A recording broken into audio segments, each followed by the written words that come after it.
en el Dios eterno y hace el bien. Vive con toda confianza en la tierra prometida, que tu felicidad esté en el eterno. Él te dará lo que tu corazón desea. Confía en el Dios eterno y hace el bien. Vive con toda confianza en la tierra prometida, que tu felicidad esté en el eterno. Él te dará lo que tu corazón desea. Pon tu vida en manos del Dios eterno, confía en Él y Él te ayudará. Hará que tu honestidad sea como luz y que la justicia en tu causa brille como el sol de mediodía. Oh, oh, como el sol de mediodía. Oh, oh, como el sol de mediodía.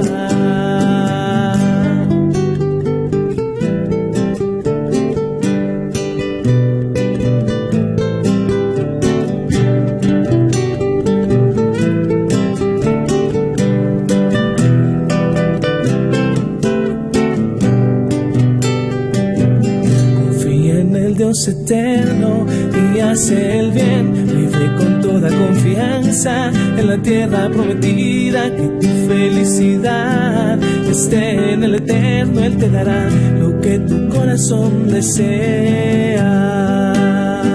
Confía en el Dios eterno y hace el bien. Vive con toda confianza en la tierra prometida, que tu felicidad esté en el eterno. Él te dará lo que tu corazón desea. Pon tu vida en manos del Dios eterno, confía en Él y Él te ayudará. Hará que tu honestidad sea como luz y que la justicia en tu causa brille como el sol del mediodía.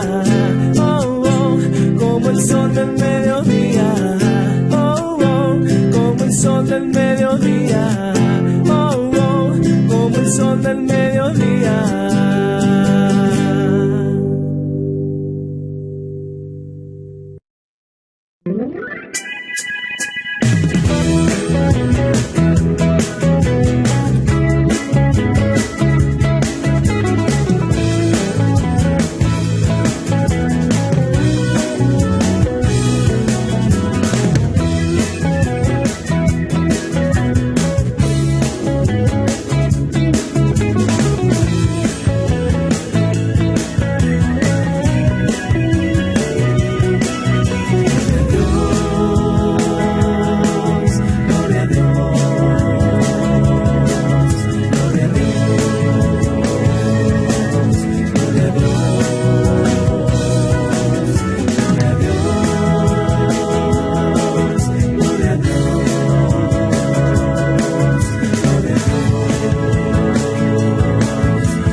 Canten alegres y canten a Dios, habitantes de toda la tierra. Sirvan a Dios con alegría, vengan a Él con regocijo. Reconozcan que Jehová es Dios, Él nos hizo y somos suyos. Pueblo suyo, suyo somos, y ovejas de su prado. Con gratitud entren por sus puertas, por sus atrios con alabanzas, y su fidelidad por todas las generaciones. Aleluya, gloria, aleluya, aleluya, gloria, aleluya, aleluya, gloria, aleluya, aleluya, gloria, aleluya, aleluya, Señor, ven pronto, aleluya, Señor, ven pronto.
Muy buena noche para todos los que se han ido conectando. Blanca Páramo, muy buena noche, bienvenida. Hoy aquí tengo a mi esposa Laura, está mi suegro José Ignacio, mi suegra Esperanza, muy buena noche ya, bienvenidos. Son las 6:32 de la tarde. Aquí en Villavicencio ya está oscuro, oscureció bien temprano. Un día muy caluroso, pero bueno, ya está empezando la noche. Y el día de hoy vamos a continuar con un estudio que veníamos haciendo de una serie que yo la he titulado El valor de confiar en él. Y hoy nos corresponde continuar con el capítulo 2 de Primera de Pedro. Entonces, de una vez si pueden ir alistando su Biblia. En Primera de Pedro, capítulo 2, habíamos llegado en anteriores estudios hasta el versículo 9, hasta el versículo 8. Hoy vamos a arrancar en Primera de Pedro, capítulo 2, versículo 9. ¿Ok? Muchísimas gracias a todos por acompañarnos. Nubia Leguizamón, muy buena noche, bienvenida también por acá. Espero que me estén escuchando bien. Voy a hacer aquí un ensayito. Sí, me están escuchando perfecto. Listo, Vilma Clarisa Muñoz, muy buena noche ya. Prácticamente se nos fue el día. Aquí al lado está mi esposa. No sé si quieres saludar, amor. Hola, buenas noches. Buenas noches. Tranquila. Bueno, Vilma, muy buena noche también, bienvenida. La familia Suárez de Guizamón nos está saludando. Muchísimas gracias también. Y bueno, entonces voy a dar inicio con una oración, perdón. Y buenas noches nos desea Vilma también. Ok, Vilmita, muchas gracias. Salvador Morales, muy buenas noches, Salvador. Bienvenido. Voy a iniciar con una oración y le damos inicio a nuestra reunión de familia del 26 de enero, ¿vale? Cariñoso Señor Dios, Rey amado y Santo Padre que estás en los cielos, que reinas y gobiernas, Señor, por los siglos de los siglos. Muy buena noche, Dios, ya. Gracias por este día, Dios, porque pudimos terminar con tu compañía, Santísimo Padre.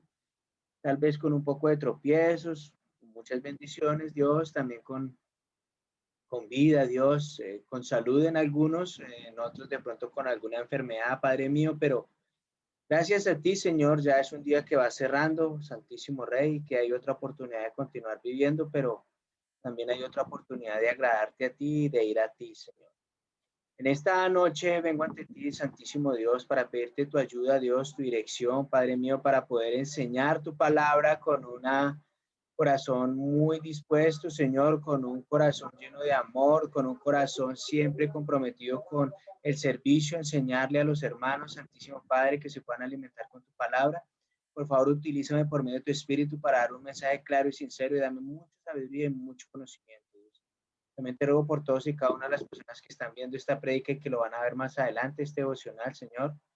Que por favor los bendigas, que puedan aprender mucho y lo más importante, Dios, aplicarlo en su vida, Padre mío. Gracias, Señor, y te oro y agradezco por todo en el amado nombre de Cristo Jesús. Amén. Bueno, como les venía diciendo, Marlene Ruiz, que está por Facebook, muy buena noche. Álvaro Millán, estamos bien, Álvaro, gracias a Dios. Gracias por tu abrazo. También desde aquí te damos un fuertísimo abrazo también. Bienvenido también, Álvaro. Ahí, Luqui, te puede enviar saludos por Facebook.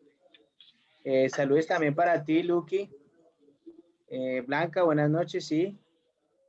Bueno, entonces, como les decía, les voy a pedir el favor de que abramos nuestras Biblias. La mía, por favor. Recuerda que nosotros estábamos viendo la carta de Pedro, ¿no? La primera carta de Pedro. Entonces vamos otra vez a la primera carta de Pedro. Voy a volverla a leer completa hoy. Hoy sería el tercer día que estamos con esta carta de Pedro. Aún no la hemos podido terminar completa, pero ya casi. Ya hoy va a ser bien especial. Bueno, voy a leerla completa y arrancamos luego a partir del versículo 9, que hace 8 días quedamos en el versículo 8, ¿verdad? Entonces, pero voy a leerla completa. Primera carta de Pedro, de San Pedro, capítulo 1, dice así en el versículo, perdón, capítulo 2, versículo 1, dice: desechad pues toda malicia, todo engaño, hipocresía, envidias, toda maledicencia, y desead como niños recién nacidos la leche espiritual no adulterada, para que por ella crezcáis para salvación, ya que habéis gustado la bondad del Señor. Acercándoos a él, piedra viva, desechada ciertamente por los hombres, pero para Dios escogida y preciosa. Vosotros también, como piedras vivas, sed edificados como casa espiritual y sacerdocio santo, para ofrecer sacrificios espirituales aceptables a Dios por medio de Jesucristo. Por lo cual también dice la Escritura: he aquí, pongo en Sión la principal piedra del ángulo, escogida, preciosa, el que crea en él no será avergonzado. Versículo 7, para vosotros, pues, los que creéis, él es precioso. En cambio, para los que no creen, la piedra que los edificadores desecharon ha venido a ser la cabeza del ángulo. Versículo 8, que fue donde quedamos hace 8 días. Y piedra de tropiezo y roca que hace caer. Ellos por su desobediencia tropiezan en la palabra, ese es su destino. Y ahí vamos entonces a continuar con el versículo 9, el cual dice, ahí voy a utilizar otra versión, voy a utilizar una versión Reina Valera contemporánea, porque la que estaba leyendo era una Reina Valera 1995. Dice así, primera de Pedro capítulo 2, versículo 9.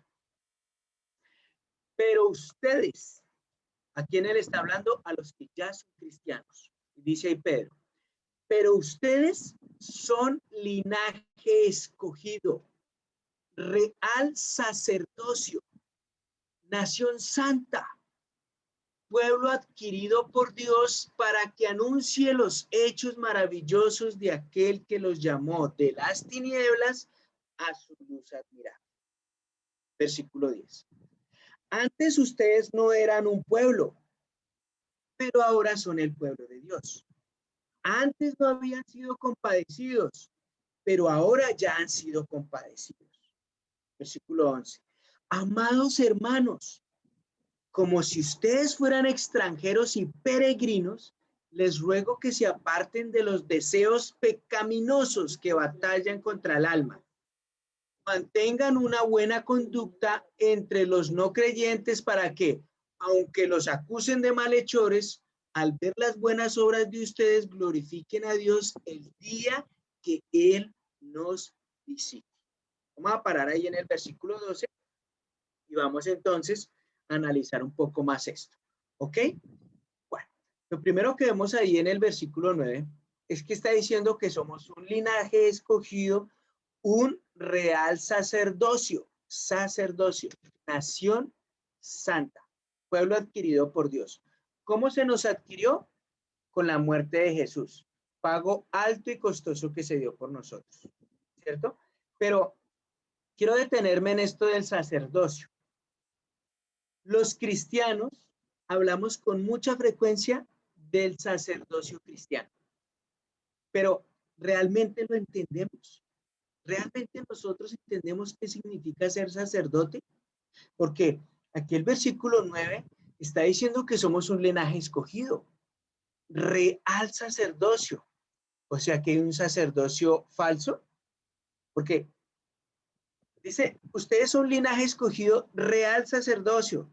Deja claro que somos un real sacerdocio. Le queda a uno la pregunta, ¿será que hay un sacerdocio falso? Y vamos a analizar entonces esto del sacerdocio cristiano, el ser sacerdote. A ver si realmente entendemos lo que es ser sacerdote. Entonces analicemos un poco ese término, analicemos un poco ese concepto a la luz del mundo, a la luz del judaísmo y a la luz del cristianismo o a la luz de Dios. ¿Okay? Bueno, lo primero que vamos a hacer es que, según el mundo, el ser sacerdote es lo siguiente. Entonces, según el mundo, un sacerdote es una persona que se dedica con una designación específica a realizar actos de culto en una religión cualquiera, ¿cierto? En ocasiones como intermediario entre los miembros de una comunidad,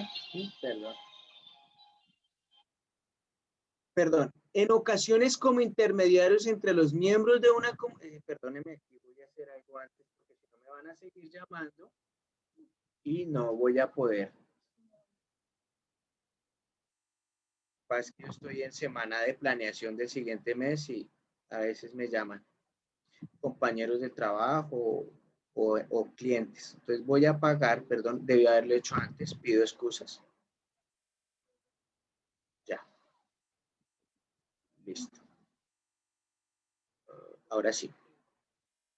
Listo. Perdón perdón, les pido muchas excusas. Bueno, entonces, en ocasiones, este sacerdote en el mundo, o en el concepto del mundo, sirve como intermediario entre los miembros de una comunidad religiosa y la divinidad a los que ellos sigan o a la que ellos adoren. ¿Ok? Y en algunos se llama sumo sacerdote, siempre hay uno más alto o uno más importante, que es quien ejerce la máxima autoridad religiosa en algunas confesiones, en algunas doctrinas o religiones. Normalmente es un heredero de alguna tradición histórica, ¿verdad? Trae su historia en el tiempo y ha llegado a ser sacerdote. En otras o en muchas culturas, la casta sacerdotal constituía una clase social dominante, o sea, el que era sacerdote era muy seguramente de una familia muy acaudalada o poderosa, que estaba asociada en ocasiones con el poder civil o enfrentada al poder civil, también pasaba eso. Entonces, es muy habitual que términos como el sacerdote, cura, pastor, padre, se utilicen como sinónimos, aunque realmente son muy diferentes. Tienen muchas diferencias. Esos términos de sacerdote, cura, pastor, padre, líder, predicador, tienen diferencias. Ahora, por otra parte, de acuerdo con la posición jerárquica eclesiástica, un sacerdote puede ser obispo, puede ser arzobispo, puede ser cardenal o puede ser papa, según la doctrina de las que más dominan el mundo, que es la Iglesia Romana. El sacerdote puede llegar hasta ser un papa, ¿no? Los sacerdotes tienen como escaños, como títulos, y hay unos más importantes que otros o de mayor alcurnia que otros. Bueno, en el sacerdocio según el mundo y según las naciones antiguas paganas, el sacerdocio pagano, tenían sacerdotes por medio de los cuales se podían dirigir a sus dioses. En las culturas paganas necesitaban unos sacerdotes, uno en específico, que se pudiera dirigir a sus dioses. El pueblo generalmente reverenciaba a estos hombres, o sea, en esa época el ser sacerdote era importante. La gente que veía a un sacerdote en la calle se agachaban o se arrodillaban o le besaban la mano o el anillo o lo que fuera y con mucho respeto lo saludaban. O sea, se le daba mucha reverencia al que se le decía que era un sacerdote, ya fuera un sacerdote pagano o egipcio o judío o lo que fuera, ¿sí? Y que tenía obviamente una gran influencia. Estos sacerdotes tenían una gran influencia sobre el pueblo, porque como les decía, muchos de ellos eran de la clase dirigente o eran consejeros allegados de los gobernantes. O sea, en pocas palabras, estos sacerdotes están muy relacionados con la política y con las familias más ricas de esas naciones o de esos pueblos. Ahora, por otro lado, el sacerdocio era la clase más educada. Eso es otra cosa que tenemos que tener en cuenta. Que el sacerdote o el sacerdocio era de la clase más educada, tanto en Grecia como en Roma, como en otras naciones, y por lo general mantenía al pueblo en la ignorancia. Vamos con eso. Realmente este sacerdocio pagano mantenía al pueblo en la ignorancia mientras ellos eran muy educados, o enseñaban solo lo que les convenía. Entonces, de esta manera, estos sacerdotes podían aprovecharse de la superstición de la gente y de su temor a lo desconocido para poder controlarlos. Voy a poner un ejemplo. En Egipto, que todos conocemos algo, Egipto fue una nación con muchos dioses. En Egipto las personas eran inducidas a adorar al río Nilo como un dios, al igual que lo hacían con el faraón. Y consideraban que los sacerdotes eran poseedores de un control divino sobre los desbordamientos que regularmente tenía este río. Cuando llegaba invierno, pues obviamente el río se desbordaba, pero habían llegado los sacerdotes al punto de convencer al pueblo que se desbordaba era porque ellos o el sacerdote le pedía al río que se desbordara, no por otra cosa, ¿sí? Y la gente, como de eso dependían sus cosechas, ¿cierto? Entonces, lo que hacían era ir a buscar al sacerdote, pagarle una ofrenda para que ese sacerdote desbordara el río. Entonces, también era una especie de negocio, ¿no? El ser sacerdote para las culturas paganas. Aunque también en el judaísmo, de hecho, Jesús criticó mucho eso en los fariseos, que eran fariseos, unos sacerdotes que estaban más por la paga que por realmente servirle a Dios. Pero en Dios este sacerdocio difería del sacerdocio que Dios esperaba de Israel. Era diferente lo que Dios esperaba del sacerdote israelita, ya que se supone que constantemente el judío leía y enseñaba la ley a la nación entera y a sus hijos. ¿Sí? Entonces, en la cultura judía se leía mucho y se enseñaba mucho la ley de Dios. Todos los hombres tenían que conocer a Dios y tenían que conocer su ley. Voy a pedirles el favor de que me acompañen a una escritura que está en Deuteronomio capítulo 6. Deuteronomio 6. Vamos, por favor, a Deuteronomio 6. Gracias. Deuteronomio 6, en el capítulo 6, versículo 1. Héctor Lerma, muy buena noche, bienvenido. A todos los que se han venido conectando, muy buena noche. Deuteronomio capítulo 6, versículo 1. Deuteronomio 6, 1. Bueno. Deuteronomio 6, 1 dice: estos son los mandamientos, estatutos y decretos que el Señor su Dios me ordenó que les enseñara para que los pongan por obra en la tierra de la cual van a tomar posesión. Para que todos los días de tu vida, tú, Israel, y tus hijos y los hijos de tus hijos teman al Señor su Dios y cumplan todos los estatutos y mandamientos que yo les mando cumplir, para que sus días sean prolongados. Mire que hay una condición. Para que sus días, o sea, para que los días sean prolongados, se debía entonces cumplir los estatutos de Dios y enseñarlos a los hijos, a mis hijos y a los hijos de mis hijos. Versículo 3. Oye, Israel, y asegúrate de ponerlos por obra, o sea, por ponerlos en práctica. No era solamente leerlos y enseñarlos, sino que había que ponerlos en práctica, para que te vaya bien en la tierra que fluye leche y miel. Entonces, para que te vaya bien, eso hay que hacer. Y te multipliques, tal y como el Señor y Dios de tus padres te lo ha prometido. Y ojo, porque el que promete ahí es Dios, un ser que nunca miente y no cambia de opinión. El problema entonces radicaba en este pueblo judío en que leían los mandamientos, había sacerdote que enseñaba la palabra de Dios y al mismo tiempo los que escuchaban le enseñaban a sus hijos la palabra de Dios. El problema era que no obedecían. Les costaba mucho obedecer.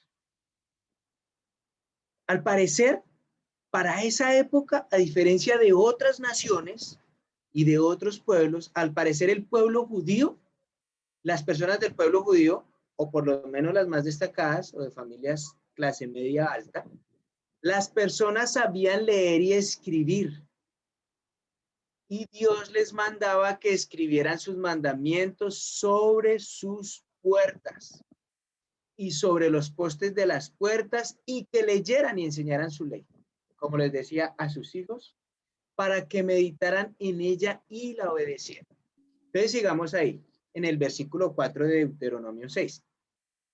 Entonces en Deuteronomio 6, versículo 4 dice, oye Israel, el Señor nuestro Dios, el Señor es uno. Y amarás al Señor tu Dios con todo tu corazón y con toda tu alma y con todas tus fuerzas. Estas palabras que hoy te mando cumplir estarán en tu corazón y se las repetirás a tus hijos y hablarás de ellas cuando estés en tu casa y cuando vayas por el camino y cuando te acuestes y cuando te levantes. Las atarás en tu mano como una señal y las pondrás entre tus ojos como frontales, como hacen con los caballos, que a veces les ponen eso acá para que no miren para ningún lado. Y las escribirás en los postes de tu casa y en tus puertas. O sea, según esta escritura prácticamente, yo lo que tengo que hacer es vivir todo el día meditando en la palabra de Dios, leyendo la palabra de Dios. ¿Y saben por qué pasa eso? Porque nuestra mente tiene una facilidad para desviarse de lo bueno. Nosotros los seres humanos tenemos una facilidad para desviarnos de lo bueno. Por eso es que esta escritura está diciendo, mire, por todo lado está diciendo que las ates, que las escribas, que las apuntes, que las guardes, que medites, que las enseñes, que las hables en la casa, en el camino, donde cuando te acuestes, cuando te levantes. O sea, lo que prácticamente está diciendo esta escritura es que debemos mantenernos siempre meditando y alimentándonos de la palabra de Dios para que la humanidad realmente pueda ser buena, para que la humanidad realmente pueda llegar a ser imagen y semejanza de Dios. Y tal vez por esa razón cuando dice aquí que escríbelas en los postes y llévalas colgadas y todo eso, tal vez por esa razón los judíos crearon algo que se llaman las filacterias. Las filacterias eran un cajoncito cuadradito que se ponía aquí, lo ponía el judío en esta parte y lo amarraba atrás, pero resulta que estas filacterias eran largas.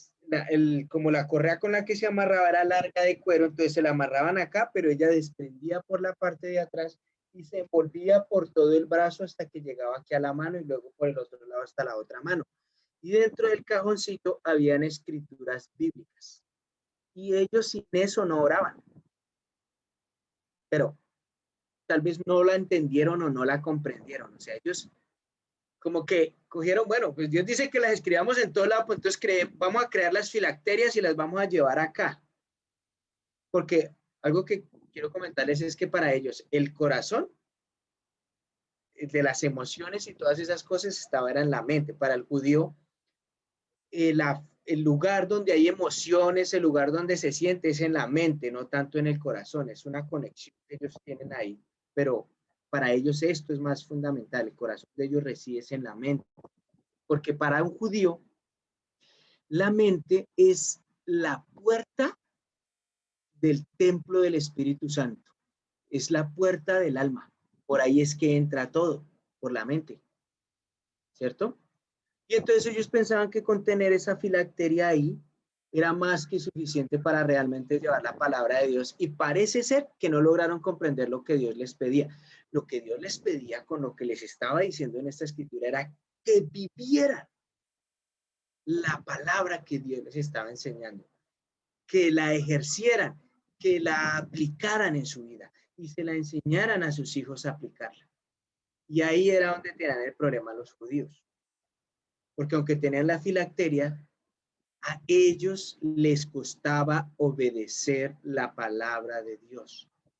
Y tú lo puedes ver, tú lees Génesis, luego de Abraham, y tenemos a Isaac, luego tenemos a Jacob, y ahí para adelante hay muchos hombres.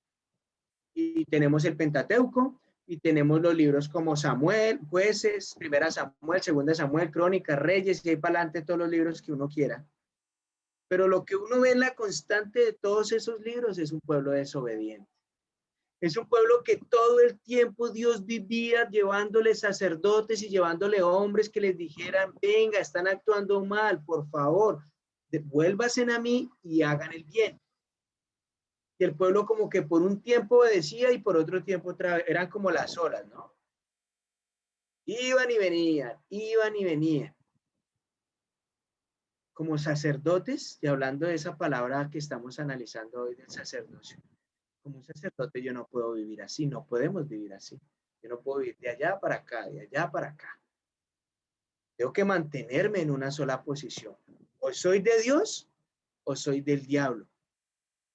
En la mitad dice la escritura que los tibios Dios los vomita. Los vomita.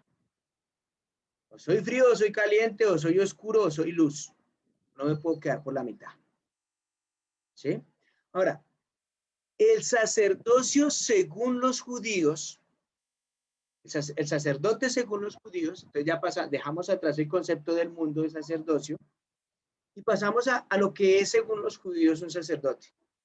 Entonces, según la tradición del judaísmo, el sacerdocio nace de la experiencia del pueblo hebreo y su liberación de Egipto por mano del profeta Moisés. Cuando Dios le pidió a Moisés que liberara a ese pueblo, es cuando empiezan a ver la experiencia de seguir un Dios y empiezan a hacer el sacerdocio. Eso lo vemos en el Pentateuco, que son los 5 primeros libros de la Biblia. Según estos libros, Dios escogió a una de las 12 tribus. Escogió a la tribu de Leví, que estaba representada por Aarón, hermano de Moisés, para dedicarse a cuidar del arca de la alianza y de darle culto a Dios.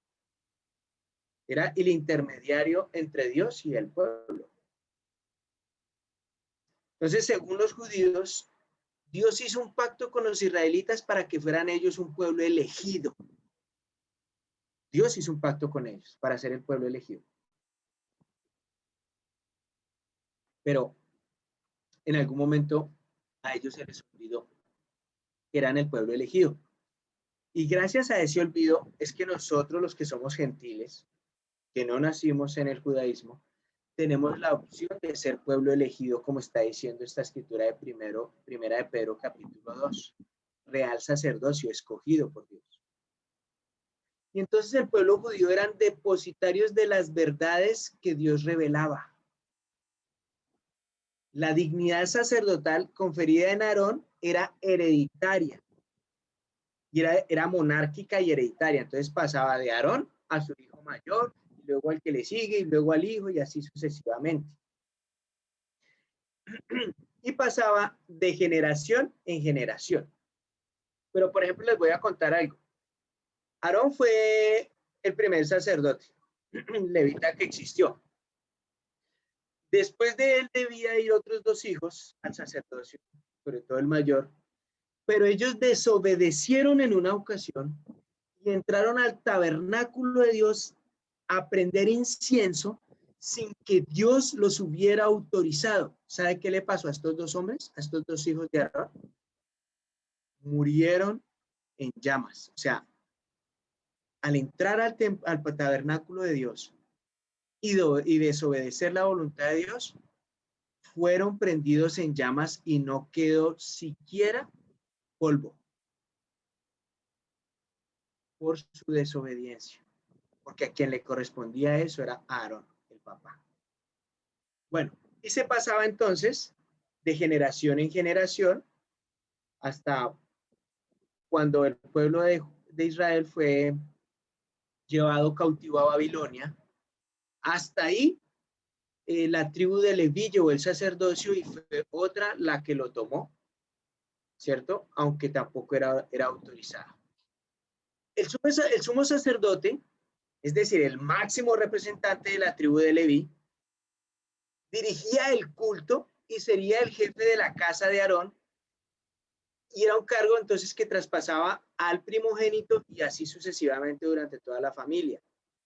Esa nueva organización sacerdotal de los judíos alcanzaría su esplendor durante los reinados de David y Salomón, que fueron los que construyeron el templo de Jerusalén. Hasta ahí ya tenemos el concepto del sacerdote según el mundo y según el judaísmo.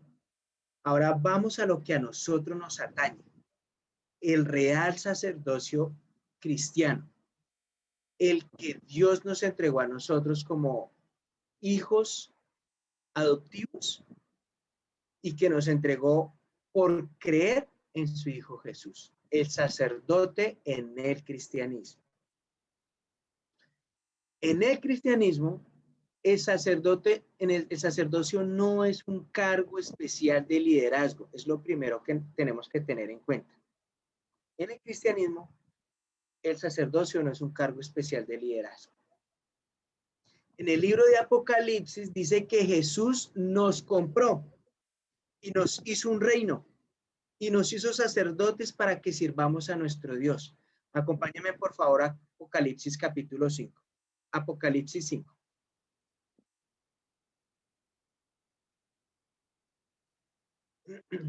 Apocalipsis 5.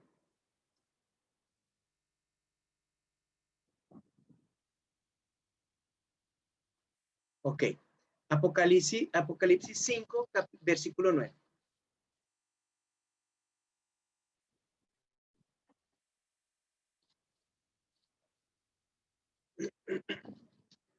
Apocalipsis capítulo 5, versículo 9 dice: y entonaban este nuevo cántico: digno eres de recibir el rollo escrito y de romper sus sellos, porque fuiste sacrificado, se está refiriendo a Jesús, y con tu sangre compraste para Dios gente de toda raza, lengua, pueblo y nación. Mira, aquí es donde está quedando claro que ya el pueblo judío no es el único escogido, porque está diciendo que fue sacrificado. ¿Quién? Jesús. Y con tu sangre, el pago para nuestro rescate fue la sangre de Jesús. Y con tu sangre compraste para Dios gente de toda raza, de toda lengua, pueblo y nación. De ellos hiciste un reino. Los hiciste sacerdotes a servicio de nuestro Dios y reinarán sobre toda la tierra. Nueva versión internacional era esa. Entonces, si todos vamos a ser sacerdotes, o si ya somos sacerdotes al bautizarnos, entonces vamos a tener que saber lo que significa ser un sacerdote. Es ahí es donde vamos a analizar. Un sacerdote no es un cura, un sacerdote no es un pastor, un sacerdote no es un predicador, un sacerdote no es el papa, no. En el Antiguo Testamento, la gente no se acercaba a Dios directamente, no podían acercarse directamente a Dios, porque si usted mira ya en el Pentateuco, sobre todo en el Éxodo, cuando el pueblo intentaba acercarse a Dios, podían quemarse, se desvanecían a causa de su pecado. Entonces la gente no se acercaba a Dios directamente, les daba miedo. Entonces era importante un sacerdote que actuaba como intermediario entre Dios y el pecador. ¿Sí? En el Antiguo Testamento. Si yo quería acercarme a Dios, me tocaba ir al sacerdote. Pero con la victoria de Jesús en la cruz, eso cambió. Por eso dice ahí en los evangelios que se rompió el velo. Resulta que en el tabernáculo o en el templo había un velo que separaba el lugar santísimo del resto del tabernáculo o del templo. Y atrás de ese velo, el único que podía ir detrás de ese velo era el sumo sacerdote, nadie más. Porque era el lugar santísimo. Pero cuando Jesús muere en la cruz, acuérdense allá, él está en la cruz y dice: Eloi, Eloi, lama sabactani, que quiere decir: Dios mío, ¿por qué me has abandonado? Acuérdense que se oscureció el cielo y que el velo del templo se rasgó en dos. Lo que quiere decir ese signo de que se rompió el velo es que ya no se necesita un sumo sacerdote que nos lleve hasta el tabernáculo o al lugar santísimo, porque ya Jesús se hizo sumo sacerdote y nos da la entrada a ese lugar santísimo. ¿Sí? Espero que me estén comprendiendo, que estén entendiendo, que estén captando lo que estoy queriendo decir acerca del sacerdocio, ¿cierto? Y que por favor me acompañen a Hebreos capítulo 4, versículo 15. Hebreos 4, 15.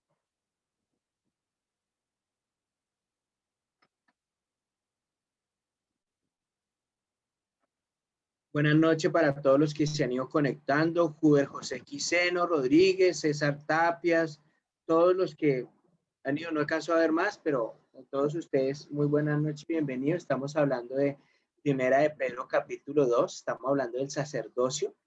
Y para eso vamos a ir a Hebreos capítulo 4, versículo 15.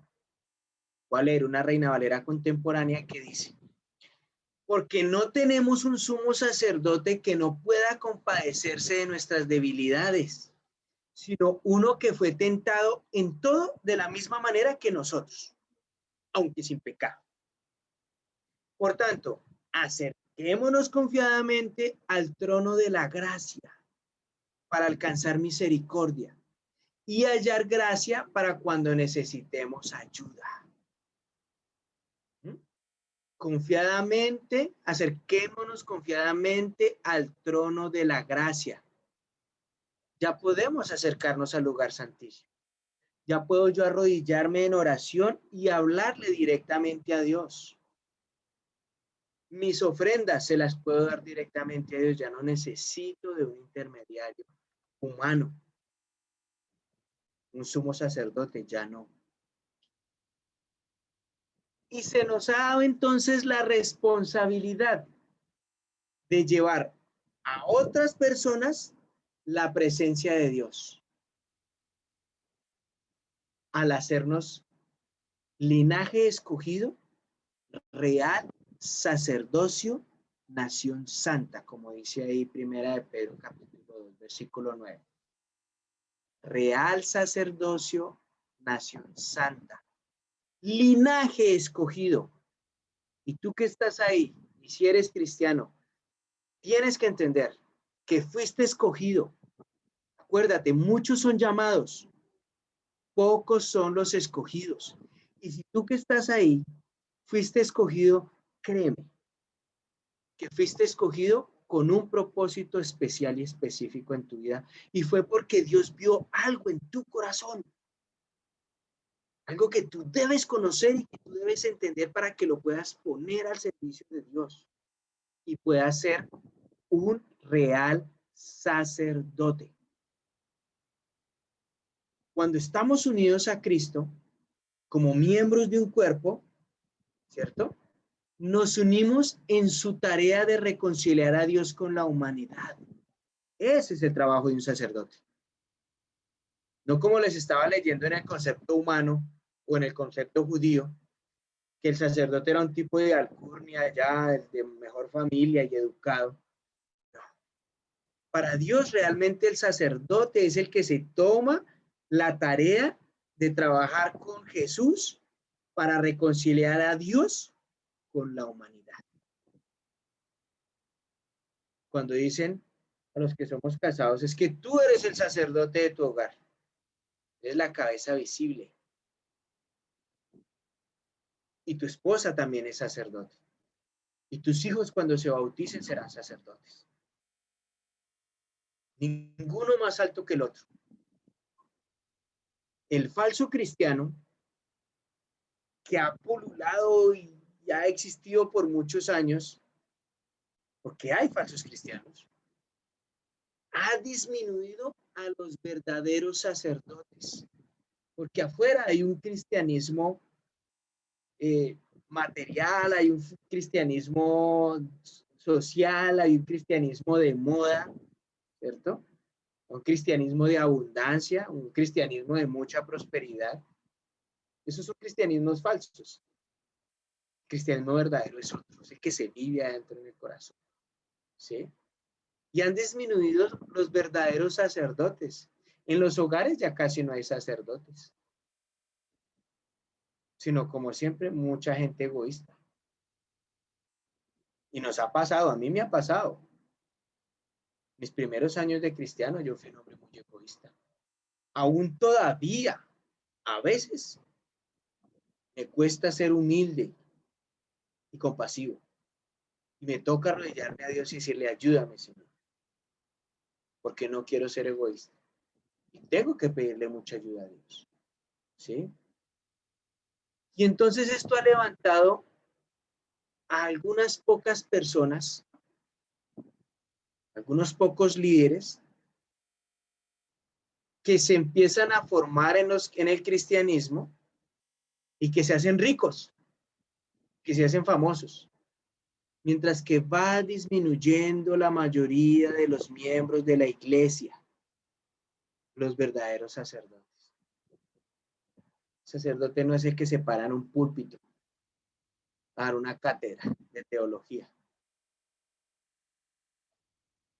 Yo me considero sacerdote, pero no por esto que les estoy diciendo, sino porque procuro vivir una vida conforme a la voluntad de Dios, porque procuro dar un buen ejemplo a mi esposa, a mis hijos y a las personas que me rodean. A veces fallo, claro, soy un ser humano, pero menos mal que el Espíritu Santo está dentro de mí. Y ese Espíritu Santo siempre está diciéndome, oye, Carlos, pilas que estás pecando. Y rápido tengo que ir a pedir perdón. ¿Sí? Jesús le dijo a sus apóstoles allá en Mateo 23, acompáñenme a Mateo, el Evangelio de San Mateo. Lo que Jesús le dijo a sus apóstoles ahí en Mateo 23, en el versículo 8. Vamos, Mateo 23, 8. Javier Ramos, Flor Bonilla, buena noche, bienvenidos. Bueno, Mateo 23, 8 dice, pero ustedes no busquen que los llamen rabí, porque solo uno es el maestro de ustedes, y ese es el Cristo. Y todos ustedes son hermanos. Ni llamen padre a nadie en la tierra, porque solo uno es el Padre de ustedes, y Él está en los cielos.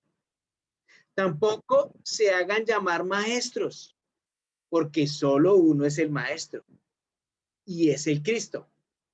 El que sea más importante entre ustedes, sea siervo de todos. O sea, el que se crea más importante es mejor que se haga el último, que le sirva a los demás. El que se crea más importante es mejor que le sirva a los demás. Versículo 12. Porque el que se enaltece será humillado, y el que se humilla será enaltecido. Pero ay de ustedes, escribas y fariseos y hipócritas, porque le niegan a la gente la entrada al reino de los cielos. Y ni ustedes entran, ni tampoco dejan entrar a los que quieren hacerlo. Duro lo que les está diciendo ahí, ¿no? Versículo 14. Ay de ustedes, escribas y fariseos hipócritas, porque devoran las casas de las viudas y como pretexto hacen largas oraciones. Por esto mayor será su condenación. Versículo 15. Ay de ustedes, escribas y fariseos hipócritas, porque recorren el mar y tierra en busca de seguidores. Y una vez que los consiguen, los hacen 2 veces más hijos del infierno que ustedes. Que Dios me convierta en un sacerdote para llevar su palabra y enseñarle a los demás, y que Dios después me esté diciendo, oye, pues hermano, cruzaste todo el mundo para ser sacerdotes, pero del infierno, no de mí. Y lo que les está diciendo Jesús ahí. Todos somos hermanos y tenemos un solo Padre que está en los cielos. En el cristianismo no hay héroes. Solamente somos cristianos. En el cristianismo verdadero no hay héroes a no ser Jesús, el único que entregó su vida por los demás. De resto, ninguno es héroe que haya venido a salvar a los demás. Cuando Dios quiere que seamos sacerdotes, Él tiene un pensamiento muy claro o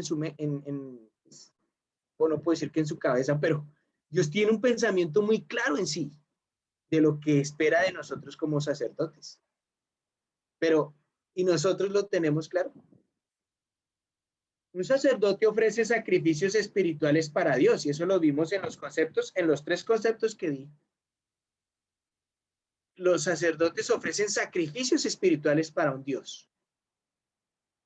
Nosotros podemos y debemos hacer eso, darle sacrificios espirituales a Dios. Eso no es para héroes. Es para todos nosotros que fuimos escogidos como un real sacerdocio, una nación santa. Ahora alguno dirá, bueno, ¿y qué clase de sacrificios puedo dar yo? Un sacrificio espiritual tiene muchas partes. Un sacrificio espiritual, como dice Pablo, es ofrecer nuestro cuerpo como sacrificio vivo.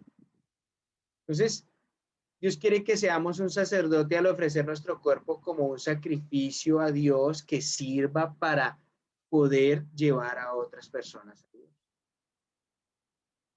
Eso quiere decir que Jesús quiere nuestra lengua, quiere nuestros ojos, quiere nuestros oídos para servirle, para agradarle a Él. Jesús también quiere nuestra mente, nuestras manos, nuestros pies, para lo mismo, para servirle, para amarle, para agradarle. Que todos los miembros de tu cuerpo y todo tu ser honre y sirvan a Dios. No que tú los rindas ante el pecado, de la pornografía, de la mentira, de los vicios, de la rabia, de la ira. No, que puedas irte rindiendo a los pies de Jesús para poner todo tu cuerpo al servicio de Jesús, de Dios. Eso es ser un sacerdote. Entonces podemos ofrecer nuestros miembros del cuerpo y nuestra vida como instrumentos de justicia, de honra para Dios. O, si lo prefiere, también podemos entregarlos al pecado. Podemos entregarlos a la mentira, a la rabia, al egoísmo, al orgullo, a los deseos, a las pasiones, al miedo. Pero acuérdense que ya lo he dicho varias veces. Acción, reacción. Toda decisión va a traer una consecuencia. Jesús quiere que ofrezcamos a Él todas las partes de nuestro cuerpo, hasta nuestra última célula, hasta nuestro último átomo, hasta lo más profundo de nuestros tuétanos, como sacrificio todos los días. Y así seremos un real sacerdocio. Así seremos realmente sacerdotes. La mayoría de las personas conocen esta primera parte sobre ser un sacerdote, o sea, la de ofrecer sus cuerpos como sacrificio vivo. Pero muchos no lo hacemos o nos cuesta hacerlo. Necesitamos aprender a rendirnos más. Y lo digo también por mí. Yo no puedo estar dando esta prédica sin reconocer que a mí a veces me cuesta ser un real sacerdote. Pero gracias a Dios que el Espíritu Santo está en mí. A través del bautismo lo logré adquirir, me lo dieron, me lo regalaron. Y eso es lo que me ayuda a mí a ser un sacerdote. Entonces, con frecuencia las personas fundamentamos el concepto de nosotros mismos en nuestros logros, ¿no? Oye, a mí me fui bien en esto. De hecho, creo que hoy fui un poco orgulloso porque este mes que terminó de enero en mi trabajo me fue muy bien. Les decía a mi familia, oye, yo soy un duro, logré el 125% de la cuota. No, realmente no. Gracias a Dios que lo pude hacer. Si no hubiera sido por Dios, no hubiera podido lograr eso. ¿Sí? Pero nuestra relación con Cristo es mucho más importante que nuestros éxitos, que nuestro trabajo, que nuestras riquezas, que nuestro conocimiento. Nuestra relación con Cristo es más importante. Hemos sido escogidos por Dios como su propiedad. Ya no nos pertenecemos. Ya no nos pertenecemos. Nos debemos a Dios a causa del pago que hizo Jesús. Y hemos sido llamados a representar su nombre delante de los demás. Recordemos que nuestros valores vienen como resultado de ser hijos de Dios, pueblo escogido, real sacerdocio, nación santa. no como producto de lo que nosotros podamos hacer o lograr. Todo cristiano es una persona valiosa por lo que Dios hace en él y no por lo que nosotros hacemos. Otra función de un cristiano, un sacerdote cristiano, es servir a las personas. No solo ofrecerse como sacrificio, servir, amar. ¿Sí?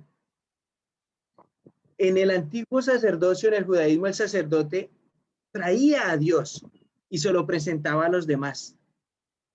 Pero para ello debía tener una buena relación con Dios. Difícilmente usted va a presentarle a alguien un amigo si primero no ha tenido una amistad con él. Pues para ello debía tener una buena relación con Dios y conocerse con Dios. Ahora en la nueva alianza, en el nuevo pacto, todo cristiano es un sacerdote. Y si usted es verdaderamente un discípulo de Jesús, si tú eres un verdadero discípulo de Jesús, entonces eres un sacerdote y se debe manifestar en la relación que tú tienes con Dios. Entonces, no somos como un sacristán, no hagamos como los sacristanes en la iglesia romana. No nos sentamos y asistimos al sacerdote para hacer la obra de Dios. No nos sentamos para asistirlo. Nosotros somos los que vamos a oficiar. Somos sacerdotes. Debemos ir a hacer la obra de Dios. La pregunta, ¿crees en tu corazón que eres un sacerdote? Entonces, si lo crees, trae a Dios para las personas. Preséntaselo a tu familia, a tus amigos, a tus vecinos, a tus conocidos. Por el otro lado, si somos verdaderos sacerdotes del Dios Altísimo, necesitamos ayudar a los hermanos entre la fe. Debemos ayudarnos entre nosotros para ser más parecidos a Jesús. No podemos ser jueces, sino que debemos tener amor profundo. Necesitamos orar y rogar los unos por los otros para que cambiemos y todos nos convirtamos como Jesús, porque somos sacerdotes de Dios. Entonces, yo creo que tú eres un sacerdote si te bautizaste con fe. Entonces, necesito oírte cuando veas cosas en mi vida que no son iguales al carácter de Jesús, que me las hagas ver. Debo invitarte como un sacerdote a ver cosas en mi vida para que me puedas ayudar. Y yo igualmente lo voy a hacer por ti. Y para eso necesitamos tener amistades en el reino. Conocernos, ayudarnos los unos a los otros. Y para terminar, el consejo de Pedro, de lo que vimos hoy, es semejante al de Jesús que está en Mateo 5, versículo 16. Mateo 5, 16 dice ahí, de la misma manera que la luz de ustedes alumbre delante de todos para que todos vean sus buenas obras y glorifiquen a su Padre que está en los cielos. Si nuestra conducta es irreprensible, incluso los enemigos, si es que los tenemos, terminarán alabando a Dios. Las personas que escuchaban a Pedro, estos fueron esparcidos entre todos los gentiles y los pueblos paganos, que eran propensos a crear mentiras perniciosas acerca del cristianismo. Y eso lo vemos en las cartas paulinas y en las cartas que vemos de los apóstoles y los discípulos, que los injuriaban, los calumniaban. Pero aún así ellos iban a esas naciones a llevar la palabra de Dios. La conducta atrayente, la conducta cariñosa, íntegra de estos cristianos pudo demostrar que esos rumores y esa falsedad eran realmente falsos. O sea, que estas cosas, valga la redundancia, no tenían sentido. Y hasta logró ganar algunos de esos críticos y los llevaron a Cristo. Y si no, leámonos el libro de Hechos. ¿Cuántos que criticaban ese camino se convirtieron al cristianismo por el ejemplo de estos hermanos? Entonces no descartemos a las personas porque no entienden lo que es el cristianismo. Más bien mostrémosles a Cristo en su vida, porque puede llegar el día en que quienes nos critican hoy en día, más adelante alabaremos juntos a Dios. Amémoslos, enseñémosles y seamos realmente sacerdotes, como dice ahí la escritura, nación santa, linaje escogido, pueblo adquirido por Dios, para anunciar los hechos maravillosos de aquel que los llamó de las tinieblas a su luz admirable. Y dice ahí, en 1 de Pedro 2:10, antes ustedes no eran un pueblo, pero ahora son el pueblo de Dios. Y dice el versículo 11, amados hermanos, como si ustedes fueran extranjeros y peregrinos, les ruego que se aparten de los deseos pecaminosos que batallan contra el alma. Hay que huir de esas cosas. Hay que buscar lo bueno. Y mantener una buena conducta entre los que no son cristianos, para que aunque nos acusen, ellos puedan ver realmente la gloria de Dios en nosotros. Como lo he dicho algunas veces, que nosotros podamos ser la Biblia que leen quienes nos rodean. ¿Ok? Muchachos, muchas gracias por escucharme el día de hoy. Voy a dejar hasta acá porque ya nos fue una hora, casi. Nos están haciendo falta unos pocos versículos para terminar el capítulo 2 de Primera de Pedro. Lo vamos a ver en 8 días, a las 6:30. Vuelvo y los espero acá para terminar del versículo 13 al versículo 25 que nos hace falta y poder terminar con este y poder darle inicio al capítulo 3. Espero que les haya podido servir. Si tienen alguna pregunta, algún comentario o algo, se dieron cuenta que no estaba yo diciendo lo que realmente dice la escritura, lo pueden escribir ahí por el chat. Yo estoy dispuesto a escuchar, a leer, y si tengo que corregir, corrijo. A todos ustedes, muchísimas gracias por este tiempo que se tomaron. Los que acabaron de entrar, no se preocupen, al terminar la transmisión puede volver a empezar desde el principio y volver a escuchar la prédica. Eso es lo bueno de las redes sociales, que esto se repite continuamente. Ángel González, muy buena noche, bienvenida, bienvenido. Patricia Suaza, también muy bien, bienvenida. Diego Andrés Flores, buena noche, Dieguito, ¿cómo estás? No sé si estés ahí con Ceci, pero saludos. Cassandra, también muy buena noche, gracias. Espero te la hayas pasado bien con mi esposa. Hace como unas horas estuvieron ahí su tiempo, espero que hayan podido disfrutar, conocerse mucho aún en la distancia. Tú en México, nosotros aquí en Colombia. Pero créeme que te hemos aprendido a amar mucho y a valorar. En mis oraciones estás, Cassandra, y está también tu hija y tu nieta. Dios me las bendiga, y eso que tienes planeado de servir a Dios ahí donde estás, hágale. Y a mí me reta porque ese trabajo se supone lo deberían hacer varones, pero no importa. Vamos, mujer, que Dios te va a bendecir. Hazlo con corazón, con tenacidad. Ve por esas almas que están necesitando salvación ahí en ese lugar donde estás ahora. Voy a ver si logro conectarte con alguien de Monterrey, a ver si alguien puede ir a ayudarte con unos servicios o algo los domingos.